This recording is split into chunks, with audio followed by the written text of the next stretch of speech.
नमस्कार दोस्तों, मैं अभिषेक सिंह आपका प्रशिक्षण क्लासेस के ऑनलाइन प्लेटफॉर्म पर एक बार फिर से हार्दिक स्वागत और अभिनंदन करता हूं। जैसा कि आप लोग जान रहे हैं, हमारा सुपर 30 का बैच चल रहा था। ठीक है, मैं मैथ्स पढ़ा रहा हूं आपको। लगभग 8 से 9 चैप्टर मैंने आपको कंप्लीट करवा दिए हैं। आज का जो हमारा चैप्टर रहेगा वो हम लेके आए हैं एवरेज आपके लिए। ठीक है, एवरेज में शुरू कर रहा हूँ आज। ठीक है, ये 2 पार्ट में रहेगा क्योंकि एवरेज बड़ा टॉपिक है, इसका वेटेज भी ज़्यादा है, अच्छे सवाल भी आते हैं, कई तरीके के सवाल आते हैं, इसमें टाइप्स भी ज़्यादा हैं और नंबर ऑफ क्वेश्चन भी ज़्यादा पूछे हैं रेलवे ने। जिसको आज मैं कुछ क्वेश्चन आज करा दूंगा और कुछ टाइप्स के क्वेश्चन आपको कल करा दूंगा। तो 2 पार्ट में ही आपका पूरा एवरेज खत्म हो जाएगा। ठीक है, तो घबराइएगा नहीं, हमारे साथ बने रहिएगा। और अगर हमारी पिछली वीडियोस को आप लोगों ने अभी तक नहीं देखा है तो मैं आपको रिकमेंड करूंगा कि जाके जरूर विजिट करिए हमारी वीडियोस को।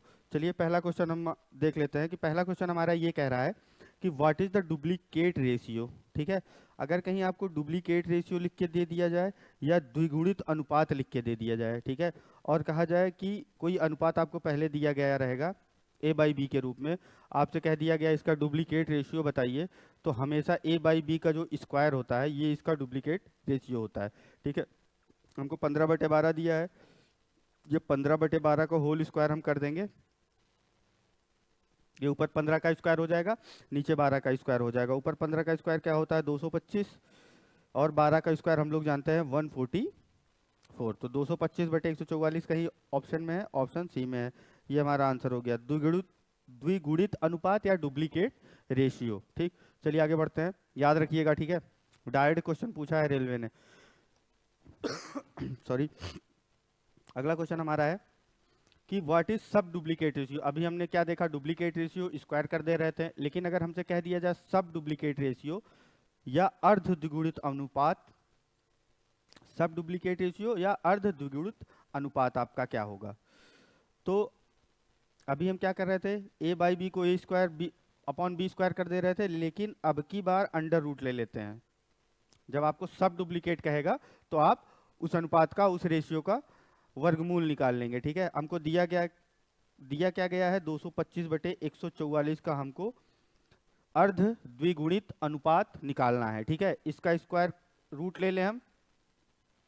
जैसा कि आप जान रहे हैं 225 किसका स्क्वायर रूट होता है, किसका स्क्वायर होता है 15 का स्क्वायर होता है। तो 15 स्क्वायर और ये 12 का स्क्वायर होता है, तो ये 15/12 हो गया आपका। ठीक है,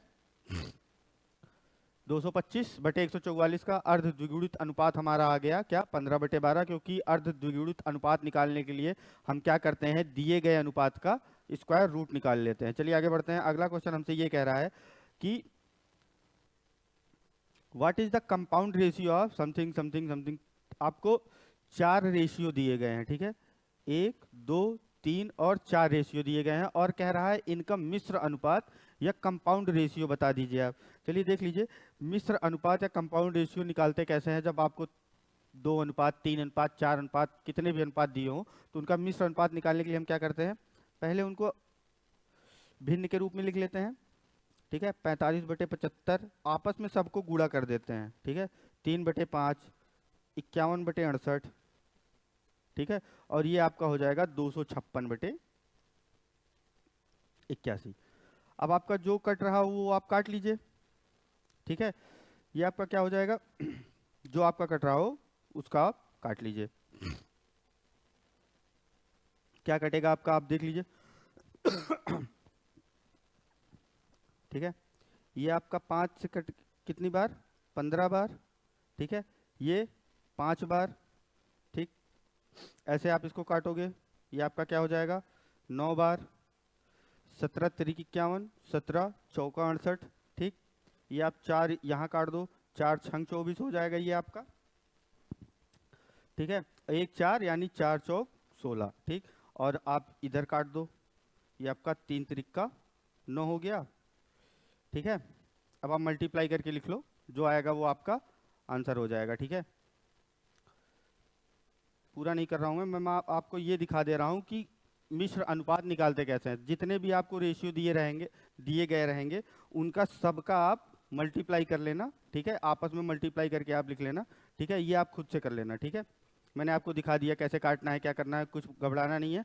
सब सारे रेशियोज को भिन्न के फॉर्म में लिखो, आपस में मल्टीप्लाई करो, ठीक है, ऊपर नीचे जो भी कटे काट के आंसर आ जाता है हमारा। चलिए आगे बढ़ते हैं, अगला क्वेश्चन देखते हैं।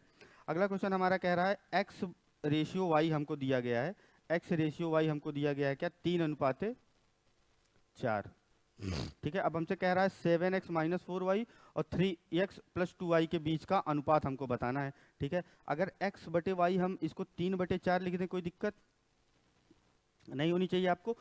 ठीक है, उसके बाद हमसे पूछा क्या है 7x माइनस 4y, ठीक है, अपॉन 3x प्लस 2y।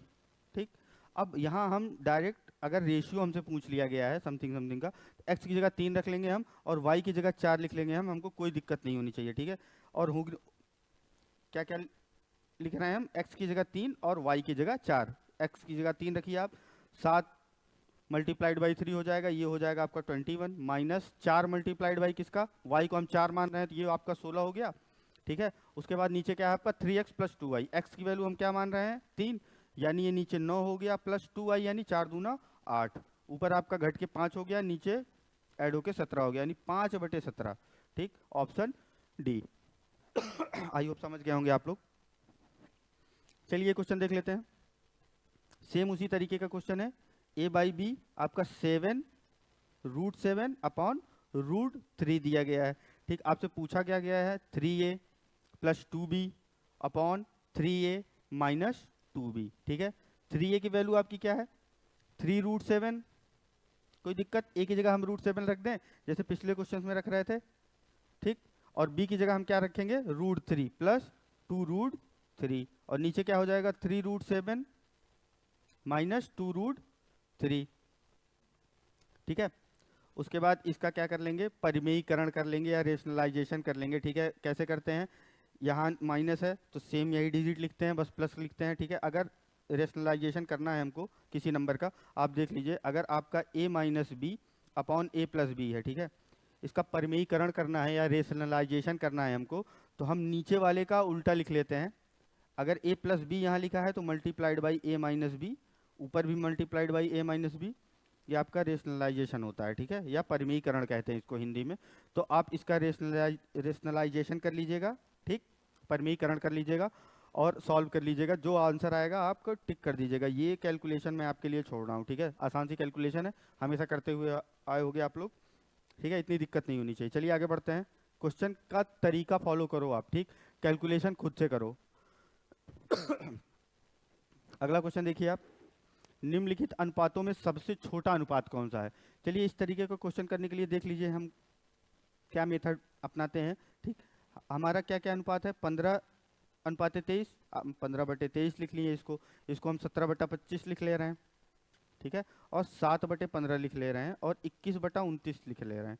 अगर आप थोड़ा ध्यान से देखोगे तो इन दोनों के अंश और हर में जो अंतर है वो 8 का है, इसमें भी 8 का है, इसमें भी 8 का है और इसमें भी 8 का है। और ऐसा केस अगर कहीं मिला आपको कि 4, 5 भिन्न, 6 भिन्न या अनुपात आपको दे दिए गए और उनके अंश और हर में जो अंतर आ रहा है वो सब में बराबर है, कांस्टेंट है, तो वो नंबर सबसे बड़ा हो जाता है जिसका न्यूमरेटर या अंश सबसे बड़ा हो, और वो नंबर सबसे छोटा हो जाता है जिसका न्यूमरेटर या अंश सबसे छोटा हो। ठीक है, तो सबसे छोटा कौन सा नंबर है यहाँ 7 है, तो सबसे छोटा अनुपात यही 7/15 है। ठीक है, मुस्कुराते हुए आंसर पे टिक करेंगे और आगे बढ़ेंगे। ठीक है, आसान सा क्वेश्चन है, ये सब चीज़ें ऐसी हैं कि अगर आपको एग्जाम में आती रहेंगी तो हंसते हंसते हो जाएंगी, नहीं आप निकालते बैठे रहो, होने से रहा भाई। ठीक है, उतना टाइम नहीं होता है, इसीलिए ये क्वेश्चन मैंने इंक्लूड कर लिए हैं। ठीक है, ऐसे क्वेश्चन है जो कभी दिखते नहीं हैं, अचानक से किसी एग्जाम में आ जाते हैं तो लगता है अरे ये तो पढ़ा ही नहीं हमने।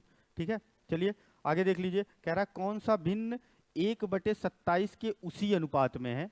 ऐसा कौन सा भिन्न है जो 1/27 के उसी अनुपात में है जिस अनुपात में 3/11 और 5/9 के साथ में है। क्या, जिस अनुपात में 3/11 जो 5/9 के साथ में है, कौन सा भिन्न 1/27 के साथ उसी अनुपात में। चलिए हम मान लेते हैं वो भिन्न x होगी हमारी। ठीक, पहले तो x मान लिया हमने। ठीक, अब क्वेश्चन कह क्या रहा है, कह रहा है कि कौन सी भिन्न 1/27 के साथ उसी अनुपात में थी बराबर जो 3/11 5/9 के साथ में है। ठीक है, और आपको पता है अगर कहीं a अनुपात b लिखा हो तो उसको a/b लिख सकते हैं हम लोग। ठीक, तो ये आपका x बटे 1/27 हो जाएगा, ठीक है। x में अगर 1/27 से भाग दे रहे हैं तो 1/27 पलट जाएगा, यानी ये 27x हो जाएगा, ठीक। ऐसे ये 3/11 तो अंश में है, हर में आपका 5/9 जाएगा, ठीक है। 5/9 पलट के मल्टीप्लाई हो जाएगा तो 9/5 हो जाएगा ये आपका। ये 3 9 27 और ये 27 कट गया, यानी x की वैल्यू आपकी क्या आ गई, x की वैल्यू आपकी आ गई 1/55। 1/55 कहीं ऑप्शन में है, 1/55 आपका ऑप्शन डी में है। आसान सा सवाल था, लेकिन अगर आपको तरीका नहीं पता होगा तो आप एग्जाम में तो करने से रहे, ठीक। चलिए देख लीजिए ये क्या कह रहा है, हमको a अनुपात b का अनुपात दे दिया गया, हमको b अनुपात c का अनुपात दे दिया गया, और हमसे कह रहा है कि a अनुपात b अनुपात c निकालिए। चलिए इसको देख लीजिए कैसे करते हैं, ऐसे लिखते हैं, ठीक है। a अनुपात b दिया है हमको, क्या दिया है, 4:3 दिया है, ठीक। फिर हमको b रेशियो c दिया है, b रेशियो c क्या दिया है, 5:2 दिया है, ठीक। ये a अनुपात b अनुपात c हो जाता है हमारा, ठीक है। b के सामने हम b को लिख दे रहे हैं, ठीक। और a यहाँ न दूसरे वाली भिन्न में a का नहीं पता है, ठीक, तो a के सामने कुछ नहीं लिखे। पहली वाली भिन्न में पहले वाले अनुपात में या भिन्न में c का नहीं पता था तो c के सामने कुछ नहीं लिखा, b के नीचे b लिख देते हैं, ठीक। अब करते कैसे हैं, यहाँ तिर्यक गुणा करते हैं, यहाँ नीचे गुणा करते हैं, फिर इसका तिर्यक गुणा करते हैं, ठीक है। 4×5 20, ठीक, 3×5 15, फिर ये 3 दूना 6 हो गया आपका, ठीक, यानी 20:15:6। अगर a अनुपात b दे दिया गया आपको, b अनुपात c दे दिया गया, तो इसी तरीके से मल्टीप्लाई करके निकाल लेते हैं, सबसे आसान तरीका होता है a अनुपात b अनुपात c को मिला के लिखने का। अगला क्वेश्चन देखिए, चलिए अगले क्वेश्चन बढ़ते हैं। अगला क्वेश्चन हमारा कह रहा है x और y का अनुपात x अनुपात y बराबर 4:5 है, यानी x बटे y इज इक्वल टू 4/5 है। x का मान z से 20% अधिक है, तो y का मान z से कितने परसेंट कम होगा। आपसे क्या कह रहा है कि x का मान z से 20% अधिक है। अगर 20% हम कहें तो हमारा 5/6 हो जाता है, यानी 1/5, ठीक। एक्स वाई से कितना छोटा है, 1 छोटा है, लेकिन यहाँ कह रहा है x का मान जो है वो z से 20% अधिक है। जो हमारा z होगा वो हमारा क्या होगा, x से 20% छोटा होगा, ठीक। यानी क्या, अगर 5 हमारा क्या है, z है, x हमारा क्या हो जाएगा, 6 हो जाएगा, तभी तो बढ़ेगा 20%, ठीक है। तो कह रहा है तो y का मान z से कितने प्रतिशत अधिक होगा। अब आप देख लीजिए, यहाँ x की वैल्यू 4 है और y की वैल्यू यहाँ 5 है, ठीक। और यहाँ x की वैल्यू क्या है हमारी, 4 है, 6 है, ठीक है। ये हम x है हमारा, ये y है हमारा, ठीक है। थोड़ा ध्यान से देखिएगा, ये हमारा x है, ये हमारा y है। x यहाँ 6 था, यहाँ हम x लिख लिए, और z हमारा ये है, तो z को हम इधर लिख दे रहे हैं, ठीक है। z को हम इधर लिख दे रहे हैं। x रेशियो z हमारा कितना है, 6:5 है, ठीक। कोई दिक्कत है आपको। अब अगर आप बताइए एक ही भिन्न x की वैल्यू क्या बदल सकती है एक ही जगह पे, x की वैल्यू यहाँ 4 है, यहाँ 6 है। अब हमको इन दोनों को बराबर करना होगा, बराबर कर देते हैं। अगर 4 को 6 के बराबर करना है, मैं 4 में 3 से मल्टीप्लाई कर दूं और 6 में 2 से मल्टीप्लाई कर दूं, तो 4 3 12 और 6 दूनी 12 हो जाएगा, ठीक है। लेकिन ये अनुपात है इसको सेम अनुपात में रखने के लिए अगर हम ऊपर 4/5 था, अगर सेम अनुपात में रखना है हमको, अगर ऊपर हम 3 से मल्टीप्लाई कर रहे हैं तो नीचे भी हम 3 से मल्टीप्लाई कर देंगे, यानी यहाँ भी 3 से मल्टीप्लाई कर दो और यहाँ 2 से मल्टीप्लाई कर दो, तो ये आपका क्या आ जाएगा, 12:15, और ये आपका आ जाएगा 12 क्या 10। ये आपका z है, ऐसे हो जाएगा 10:12:15। ये आपका x था, ये आपका y था, और ये आपका z था। आपसे पूछा क्या था, y का मान z से कितने प्रतिशत अधिक है। z से कितने प्रतिशत अधिक है y का मान, पहले मान कितना अधिक है, 5 अधिक है, ठीक। और z से कितना अधिक है, यानी z से तुलना कर रहे हैं, तो 10 मल्टीप्लाइड बाई 100, यानी 10×100, और ये 50% आपका अधिक है। आप आई होप ये क्वेश्चन आपको समझ में आ गया होगा, नहीं समझ में आया होगा तो एक बार आप रिपीट करके देख लीजिएगा, ठीक है। आसान सा क्वेश्चन है, परेशानी नहीं होनी चाहिए आपको। कह क्या रहा था, मैं एक बार फिर से आपको समझा दे रहा हूँ, चलिए ऐसे जल्दी जल्दी समझ लीजिए। कह रहा था कि हमको x और y का अनुपात दिया था 4:5, ठीक। उसके बाद कह रहा था x का जो मान है वो आपका z से 20% अधिक था, ठीक। पहले हम x और y के मान को लिख लिए, ठीक है। x और y हमारा किस अनुपात में था, 4:5 में था, यानी अगर उसका भिन्न लिखेंगे हम तो ऐसे x y आपका 4/5 हो जाएगा, ठीक। उसके बाद क्या कह रहा था, 20% अधिक है। क्या अधिक है, x किससे, z से। यानी मैंने आपको बताया है नीचे जो नंबर लिखा गया रहता है ओरिजिनल नंबर होता है, यहाँ तुलना z से हो रही है तो नीचे z लिखा होगा, और अधिक कितना है, 1 अधिक है, ठीक। यानी 5 से 6, यानी 5 अगर z की वैल्यू है तो x की वैल्यू हमारी 6 होगी, तभी वो z से 20% अधिक होगा। यहाँ से z और x का अनुपात आ गया हमारा 5:6। यहाँ x और y का अनुपात था। अब यहाँ देखो, यहाँ x आपका 4 है, यहाँ x आपका 6 है, ठीक है। तो दोनों अलग अलग तो हो नहीं सकते हैं, x की वैल्यू तो समान ही रहेगी। तो x को हम लोगों ने यहाँ बराबर कर लिया, यहाँ 4 में 3 से मल्टीप्लाई कर लिया, यहाँ 6 में 2 से मल्टीप्लाई कर लिया, तो ये हमारा बराबर हो गया, ठीक है। लेकिन अगर आप 4 में 3 से मल्टीप्लाई कर रहे हैं तो आपको 5 में भी 3 से मल्टीप्लाई करना पड़ेगा, नहीं तो क्या होगा, अनुपात बदल जाएगा आपका। अगर 3 से ऊपर भी मल्टीप्लाई कर रहे हो, 3 से नीचे भी मल्टीप्लाई कर रहे हो तो अनुपात नहीं बदलेगा, ठीक है। ये आपका 5 दूना 10 हो जाएगा, ये आपका 6 दूना 12 हो गया, ठीक है। ये आपका 4 3 12 था, ये 5 3 15। फिर हमने z और y की तुलना कर ली और बता दिया कि y z से कितने % अधिक है। चलिए अगला क्वेश्चन देखते हैं। कह रहा है कक्षा 10 में 64 छात्रों ने गणित की प्रश्नोत्तरी में भाग लिया। 64 छात्र भाग ले रहे हैं गणित की प्रश्नोत्तरी में, ठीक, या मैथमेटिक्स के कोई क्विज है उसमें। यदि लड़कियों की संख्या लड़कों से 16 अधिक थी, अगर हम लड़कों को x मान लें तो कह रहा है लड़कियों की संख्या लड़कों से 16 अधिक थी, यानी लड़कियां x + 16 हो जाएंगी। तो कह रहा है तो लड़कों की संख्या, कुल संख्या, तो लड़कों की संख्या और कुल छात्रों की संख्या का अनुपात बताना है हमको, ठीक है। ये हमारा बॉय है, ये हमारा गर्ल है, ठीक। बॉय हमारा x है, गर्ल हमारे पास x + 16 है। ये टोटल कितना हो गया, 2x + 16, और इसकी वैल्यू हमको क्या पता है, 64, यानी x की वैल्यू क्या हो जाएगी, 48। 16 घटेगा 64 में से तो 48/2 यानी 24। x की वैल्यू 24 आ गई। लड़कों की संख्या का अनुपात पूछा है हमसे और कुल संख्या से पूछा है। कुल संख्या हमको 64 दिया ही है, 24:64, यानी 4 × 24, 4 × 4, ठीक, 2 4, 4 × 24, फिर 6:16, यानी 3:8 आ गया आपका आंसर। 3:8 ऑप्शन में है, ए में है। आसान सा सवाल था, ठीक है। चलिए आगे बढ़ते हैं, अगला क्वेश्चन देखते हैं।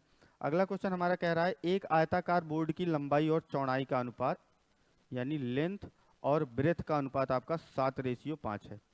यदि बोर्ड की चौड़ाई, ब्रेथ आपकी 20.5 दे दी गई, ठीक, तो आपसे कह रहा है बोर्ड की लंबाई कितनी होगी। 5 यूनिट की वैल्यू आपको 20.5 दे दी गई है। 20.5 किसकी वैल्यू है, 5 यूनिट की, यानी 5 भाग की। तो एक भाग की वैल्यू क्या हो जाएगा, 20.5/5 हो जाएगा। एक भाग का आपको पूछा है 7 भाग का, यानी 7 यूनिट का, कुछ भी आप कह सकते हो, तो मल्टीप्लाइड बाई 7, यानी ये 5 चौका 20, ये 4.1, यानी 7.28.7, ये आपका आंसर आ गया। आसान सा सवाल था, ठीक है। चलिए अगले क्वेश्चन पढ़ते हैं। अगला क्वेश्चन हमारा कह रहा है, चलिए देखिए ये बढ़िया क्वेश्चन है। कह रहा है एक बैग में सभी पेंसिलों में से 3/4 पेंसिलें रंगीन है और कह रहा है कि और रंगीन पेंसिलों में से 8/15 लाल पेंसिलें हैं हमारी, ठीक। यदि बैग में 40 पेंसिलें हैं, 40 लाल पेंसिलें हैं, तो बैग में कुल कितनी पेंसिलें थी। कुल कितनी पेंसिलें थी हम x मान सकते हैं, ठीक है। और कह रहा है कि सभी पेंसिलों में 3/4 पेंसिलें जो हैं वो रंगीन हैं। x का 3/4 रंगीन होंगी, ठीक, कोई दिक्कत नहीं। और कह रहा है रंगीन पेंसिलों में से 8/15 भाग, यानी रंगीन पेंसिलों का 8/15 भाग, यानी 8/15 से मल्टीप्लाई कर दें तो हमारी ये क्या आ गई, लाल पेंसिलों की संख्या आ गई। पहले क्या कह रहा है कि हमारा कोई नंबर है, उसका 3/4 भाग रंगीन है। लाल रंगीन है तो रंगीन के अंदर ही तो आएगा, तो पहले हम रंगीन पार्ट निकाल लिए। अब कह रहा है यहाँ जो रंगीन पेंसिलें हमारी थी, उसका जो 8/15 भाग था हमारा, वो लाल था, ठीक। तो पहले हमने रंगीन भाग निकाला, ठीक, उसके बाद उसमें से 8/15 करेंगे तो लाल पेंसिलें आ जाएंगी और उनकी संख्या है कितनी, 40, ठीक। और अगर x को हम टोटल संख्या माने हैं तो अगर हम निकाल लेंगे यहाँ से तो हमारी वैल्यू आ जाएगी। क्या हो जाएगा, ये 8 पंचे 40 हो जाएगा, ये 3 पचे 15, ये हो जाएगा आपका 5 चौक 20 पंचे 100, यानी x की वैल्यू 100 आ गई, ठीक। यानी 100 अगर आपके पास क्या है, पेंसिलें हैं, आपके पास टोटल पेंसिलों की संख्या कितनी आ गई, 100 आ गई सर, ठीक है। कोई दिक्कत नहीं होनी चाहिए, आसान सा सवाल था ये। चलिए आगे बढ़ते हैं। अगला क्वेश्चन कह रहा है एक बस में भरे हुए सीटों और खाली सीटों का अनुपात 1:4 है। 1:4 क्या है? ऑक्यूपाइड और नॉट ऑक्यूपाइड, भरी हुई और ना भरी हुई। यानी अगर 5 भाग पूरी बस में है तो एक भाग ऐसा है जिसमें लोग बैठे हैं और 4 भाग ऐसा है जिसमें लोग नहीं बैठे हैं। कह रहा है जब बस चलने लगी तो कुछ और यात्री बस में चढ़ने की कोशिश करने लगे, जिससे अनुपात 4:1 हो जाता। कुछ यात्री थे जो चढ़ने की कोशिश कर रहे थे, तो ऑक्यूपाइड 4 हो जाता अगर वो चढ़ जाते, और नॉट ऑक्यूपाइड आपका हो जाता 1, यानी खाली सीट आपकी 1 हो जाती और भरी हुई सीट आपकी 4 भाग में हो जाती। आगे कह रहा है लेकिन वे प्रयास में असफल रहे, ठीक, कोई नहीं चढ़ पाया उसमें से, इसलिए उन्हें एक खाली बस में बैठाया गया। जितने लोग चढ़ रहे थे उतने लोगों को अब क्या किया जा रहा है, बस में ना चढ़ पाने के कारण उनको एक खाली बस में बैठाया जा रहा है जिसकी क्षमता पहले बस के समान थी। ठीक, क्षमता देख लीजिए, एक भर रहा था, 4 भाग नहीं भर रहा था, यानी टोटल 5 भाग क्षमता थी हमारी। ठीक, कोई दिक्कत नहीं। यहाँ क्या कर रहा था, अगर चढ़ जाते लोग तो 4 भाग भर जाता और 1 भाग खाली रह जाता। यहाँ भी 5 ही क्षमता होगी, सेम बस है। ठीक, तो चढ़ कितने लोग रहे थे ये आप निकाल पाओगे। पहले तो एक भाग तो पहले से भरे हुए थे, ठीक है, खाली कितना था हमारे पास, 4 भाग था। कह रहा अगर उतने लोग चढ़ गए होते तो हमारा एक भाग फिर भी खाली रह जाता, लेकिन एक भाग लोग पहले से थे, एक भाग लोग हमारे पास पहले से थे। कह रहा था 4 भाग हमारा खाली था, और कह रहा है कुछ लोग उसमें अगर चढ़ जाते तो हमारा 4 भाग भर जाता। एक भाग पहले था, 4 भाग भरने के लिए हमको 3 भाग चाहिए, यानी 3 भाग लोग उसमें चढ़ रहे थे, 5 में से 3 भाग लोग उसमें चढ़ रहे थे, तब हमारी संख्या 4:1 हो जाती अगर वो लोग चढ़ गए होते तो। लेकिन चढ़ नहीं पाए तो दूसरी बस में जाके बैठ गए वो लोग, और जिसकी क्षमता पहले जितनी बराबर थी, 5 की क्षमता थी उसकी भी। तो इस बस में भरे हुए सीटों और खाली सीटों का अनुपात बताइए। 3 भाग लोग ही तो उसमें चढ़े हैं, खाली संख्या का अनुपात कितना है, खाली सीटें कितनी है, 2 बचेंगी। ठीक, टोटल से नहीं खाली सीटों से अनुपात निकालना है। 3 आपका भर गया तो 2 आपका खाली रह गया। ठीक है, ये आपका आंसर हो गया। ठीक है, ये क्या था, आपका आंसर हो गया। चलिए आगे क्वेश्चन देख लेते हैं। ठीक, 3 क्वेश्चन आपका बचा है, 4 क्वेश्चन बचा है अभी। चलिए अगला क्वेश्चन देख लेते हैं। अगला क्वेश्चन कह रहा है ए और बी के स्टॉक में शुरू में कुल स्टॉक 80% का उत्पाद था। यदि 20 किलोग्राम उत्पाद ए और बी यदि 20 किलोग्राम उत्पाद ए और 8 किलोग्राम उत्पाद बी को स्टॉक से हटा दिया गया तो स्टॉक में उत्पाद ए और बी का अनुपात 9/2 हो जाता है। शुरुआत में कुल कितना स्टॉक था?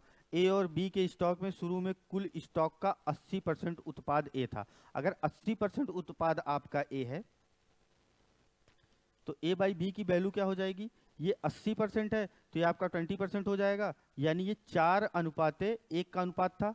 ठीक है, अगर मैं इसको कह दूं 4x है, ये इसको मैं ये कह दूं 4x है और नीचे x है ये। ठीक, कह रहा है कि अगर a को हम 4x मान सकते हैं अगर 4:1 में है तो, और b को हम x मान सकते हैं, कोई दिक्कत नहीं ना, क्योंकि कह रहा है पहले अनुपात हमारा a का क्या था, 80% था। ठीक, a उत्पाद का 80% था तो बचा कितना, 20%, वही उत्पाद b होगा। अगर हम 4x और x मान लिए b को, क्योंकि हमारे पास रेशो 4/1 का है। कह रहा है यदि x किलोग्राम उत्पाद a में और 8 किलोग्राम उत्पाद b के स्टॉक से हटा दिया जाता है। a से 20 किलोग्राम हटा रहे हैं तो 4x - 20, और यहाँ x माइनस कितना हो जाएगा आपका 8, तो ये आपका 9/2 हो जा रहा है। ठीक, तो आपसे कह रहा है शुरुआत में कुल कितना स्टॉक था हमारे पास, शुरुआत में कितना स्टॉक था, 5 स्टॉक था, यानी 5x रहा होगा। ठीक है, x की वैल्यू यहाँ से आप निकाल लो, ये आपका 8x हो जाएगा, ये -40 हो जाएगा आपका, ये इज इक्वल टू 9x हो जाएगा, -72 हो जाएगा आपका। ठीक है, 8x आपका उधर जाएगा तो ये x बन जाएगा, 72 आपका इधर आएगा, तो यानी x की वैल्यू आपकी 32 हो गई। और शुरुआत में आपके पास क्या था, 5x था, तो 5 × 32 यानी 5 दूना 10, 160 kg उत्पाद था आपका शुरू में। ठीक है, कितना उत्पाद था, 160 kg। आसान सा सवाल था, आई होप आप लोग को समझ में आ गया होगा, नहीं आया होगा दोबारा रिपीट कर लीजिएगा। ये क्वेश्चन आप देखिए, बढ़िया क्वेश्चन है। कह रहा है 2 स्थानों के बीच में आपका क्या है, रेल है। बस है, और क्या है, हवाई किराया है यानी एयरवेज है आपका। रेलवेज है, बस है और एयरवेज है। इसका किराए का अनुपात कितना है, 5:8:12। उनके बीच यात्रा करने में यात्रियों की संख्या कितनी है, ये आपका किराया है, ये आपका किराया है, ठीक। और ये आपकी संख्या की संख्या का अनुपात कितना है, 3:4:5। ठीक है। अब कह रहा है कि इस परिवहन मोड के लिए एक दिन में कुल एकत्रित राशि इतनी थी। मतलब तीनों से कुल एकत्रित राशि एक दिन की कितनी थी, हमको दे दिया गया है। उसके बाद हमसे पूछ लिया गया है कि हवाई यात्रियों में एकत्रित कुल किराया ज्ञात करने। ठीक है, हवाई यात्रा से कुल किराया ज्ञात करना है। और कुल किराया हमारा होता क्या कितना है, किराया जितना हो गया संख्या जितनी होगी, अगर आपस में उसको मल्टीप्लाई कर देंगे तो हमको कुल किराया मिल जाएगा। यानी 5×3=15 हो गया ये आपका, ठीक। ये 8×4=32 हो गया ये आपका, ये आपका 12×5=70 हो गया। ठीक है, अगर आप इसको जोड़ लीजिए, कुल किराया कितना आ गया, कुल किराया आपका आ गया 107, ठीक, एक दिन का। और ये है कितना हमारा 107, 3 बार 0, 1,00,000, ठीक। अब अगर इसकी एक यूनिट की वैल्यू हमको निकालनी हो, ठीक है, तो ये 107 एक बार जाएगा, 1000 रुपये बचा आपका, मतलब 1000 आ गया। ठीक, आपसे कह कितना रहा है, आपसे कह रहा है ये 12×5=60 है आपका। ठीक है, मैंने गलत लिख दिया थोड़ा, 12×5=60 है आपका, जोड़ने पे आपका 107 ही आएगा। ये 12×5=60, 60 30 90, दिमाग में 60 ही था लेकिन लिख मैंने 70 दिया। 60 30 90 2 92 10 102 5 160, ठीक। 1000 आ गया, आपकी एक यूनिट की वैल्यू कितनी आ गई, 1000 आ गई। अब हमसे पूछा कितना है हवाई यात्रा, हवाई यात्रा से मिल कितना रहा है, 60 मिल रहा है। 60×1000 आप कर लोगे, आपका 60,000 आ जाएगा। ठीक, कोई दिक्कत, 60,000 ये आपका आंसर आ गया। चलिए अगले क्वेश्चन बढ़ते हैं। अगला क्वेश्चन हमारा ये कह रहा है, एक रस्सी को 3 अलग अलग भागों में विभाजित किया गया है। ठीक है, एक रस्सी को 3 अलग अलग भागों में विभाजित किया गया। पहला भाग पूरी लंबाई का 1/5 है। 3 अलग अलग भाग हैं, अगर ए बी और सी है, तो कह रहा है पहला भाग जो है वो पूरी लंबाई अगर हम यल मान लें या 1 मान लें, कोई दिक्कत नहीं है, 1 मानो आप। 1 का 1/5 कितना होता है, 1/5 ही होता है। ठीक, और कह रहा है जो दूसरा भाग है वो पहले भाग का 3/2 है। यानी पहले भाग का 3/2 आपको निकालना होगा, तो ये आप मल्टीप्लाई कर दोगे 1/5 में 3/2, यानी आपका हो जाएगा 3/10। तो कह रहा है तो तीसरे भाग की लंबाई ज्ञात करो। तीसरा भाग हमारा क्या हो जाएगा, 1 माइनस हो जाएगा आपका, कितना हो जाएगा 1 माइनस, अगर आप ये दोनों को ऐड करके 1 में घटा दोगे, क्योंकि 1 हम टोटल लंबाई मान रहे थे, तो हमारा इसका भाग आ जाएगा 1 माइनस 1/5 प्लस 3/10। ठीक, ये आपका हो गया 1 माइनस, यहाँ 10 आ गया, 5 दूना 10, 2 प्लस 3, ठीक, ये आपका हो गया 5/10 यानी 1/2। 1 माइनस 1/2 आपका आ गया 1/2, मतलब आधा भाग बचा है आपका, तीसरे भाग की लंबाई आधे भाग के बराबर है।